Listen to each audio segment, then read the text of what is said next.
All right, now I have a centered ball of clay. It's centered in the middle of the wheel and it's ready to make into a pot.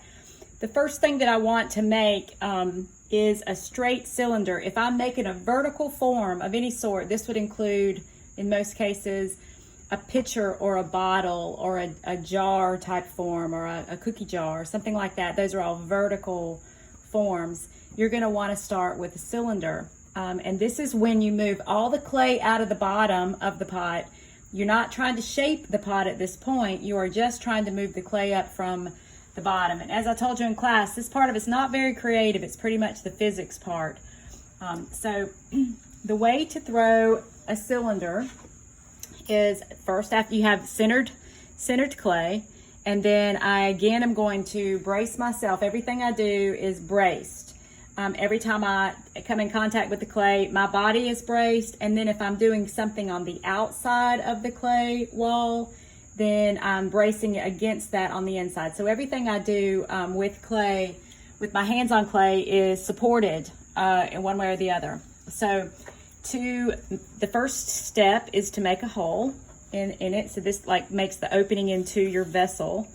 And I want to do that by having my feet flat on the floor. My elbows are, like very stable and pinned kind of to my sides. I have leaned way over. My back is straight and my nose is kind of like straight over the middle point. I always imagine this like kind of like a drill press. We're kind of like going to drill right down straight into the pot. This only works if you are straight over it. And the other thing of note about this step in the game of making a pot here is that this is where most people throw their pot off center. And they do that because they're leaned back and they're not pushing straight in. The key is having your nose over it. Your fingertips are going to be braced on the wheel head. Everything about me is braced. The only thing that's going to move is my thumbs down into this mound of clay. So, all right, to do this, to make the hole, I've got my fingers braced on the surface. My back is straight. My body's braced. My thumbs are going to just steadily and stably go right straight down into the mound of clay. So you can see from this that my hole is basically on center. It's not like a crooked hole. The hole's not moving as this moves around in a circular motion because it's basically centered. So one question that people always ask is like, how do you know how far to go down when you're making the hole? And that's something that, like many things with clay, you just get used to it through practice.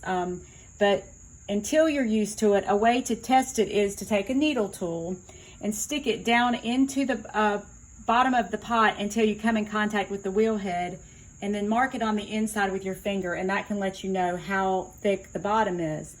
So I would say, something like this, a 1/2 inch or thinner.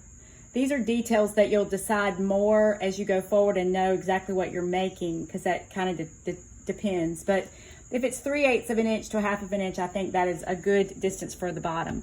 If you have not gone down far enough, all you do is get in motion again and then just push your fingers down a little farther and make the hole a little deeper. Okay, so the next step is to pull out the bottom of the pot. And so you're going to do this by having your right hand on the outside of the pot.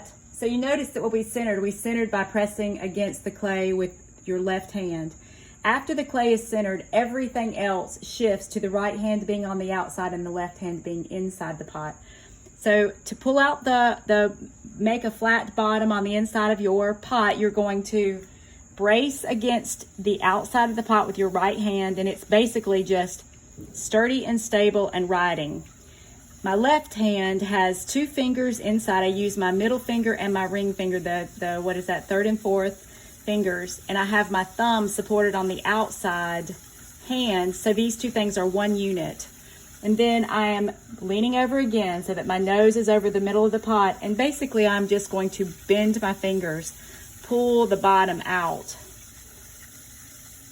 while this is going still at a pretty steady speed. Okay, so I have now created a bottom in the pot. You can see where my finger tracks are there. So the next step is going to be to compress the bottom, and compressing the bottom is how you even out the clay so that the entire bottom has equal and consistent consistency of clay, not some soft and hard. So it's all kind of the same. This evens it out. And all I'm doing is just running my fingers over the bottom of the pot, pushing down until it is all very uniform and even. So that is compressing the bottom. Very important, otherwise it will crack. Okay, so now to pull up a wall, that's what it's called, pulling up the wall. But as I told you in class, you're not really pulling up the wall, you're actually squeezing the clay between the pressure of your fingers on the outside and on the inside, and that constant pressure forces the clay upward. And depending on how you're shaped, it will go straight, or it will go wide, or it will go narrow. So what we're going for is straight. And this involves having consistent pressure on the outside and on the inside. Okay, so the other thing to know is that all the excess clay that can be moved up is right here on the pot. It's like right at the wheel head on the outside. So the first step is going to be to create a groove in it. I have braced, in order to do that, I have braced my body. My feet are flat on the floor. I have my nose kind of over the wall of the pot here at the halfway point. So I'm very much over it and straight. So I can watch what's happening. I want to keep this wet while I'm pulling up, but not sloppy wet, but good and damp. Okay, so now I have my 2 fingers on the outside right at the wheel head, and my 2 fingers on the inside that are almost across from these outside 2, and then I have my thumbs hooked together. So this is the motion to move the wall upward, and I'm doing this by squeezing the clay between my outside fingers and my inside fingers, and I'm going to go all the way to the top. Don't stop halfway through, go all the way to the top. And then the last motion is going to be to compress the rim, and that is done by using these 2 fingers of this hand and this finger like this in this motion, so that you are compressing the hard and soft clay. So some will come off, so the hard and soft clay will all be uniform. Now it's best if you can get, because usually in most cases a cylinder is not your end product, you want to get your clay moved up in 3 pulls. That's your goal. That's a goal, a guideline. Doesn't matter, it's not wrong if you don't. But so I'm going to do it again, go all the way to the bottom again, make a groove, and now I have 2 fingers on the outside, 2 on the inside. My fingers are touching each other, so this makes it as one single unit. I'm going to pull this wall up all the way to the top by squeezing the clay through my fingers all the way to the top. Okay.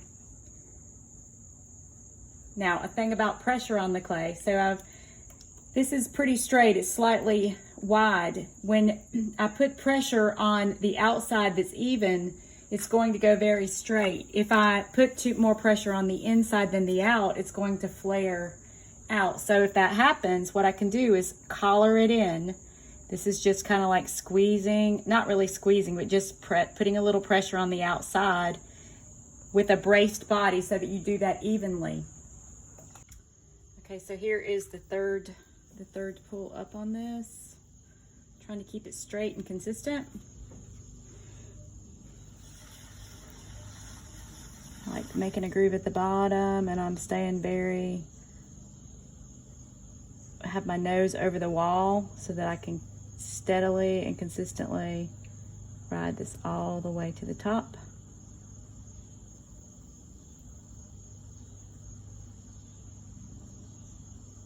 It keeps the shape very straight. So I'm keeping it straight by putting pressure on the outside instead of on the inside. So I want to make sure that I have all the clay moved up that can be part of my pot through my cylinder before I start shaping it. So I stop, when I think I'm done, I stop and I analyze it and I decide if I can do one more pull, and in this particular case I can. So like I said, 3 pulls is a guideline, not a rule. So if it takes 4, it takes 4. All right, so here we go, last one. I'm really, notice that the wheel's going half speed for all these pulls. All the way up.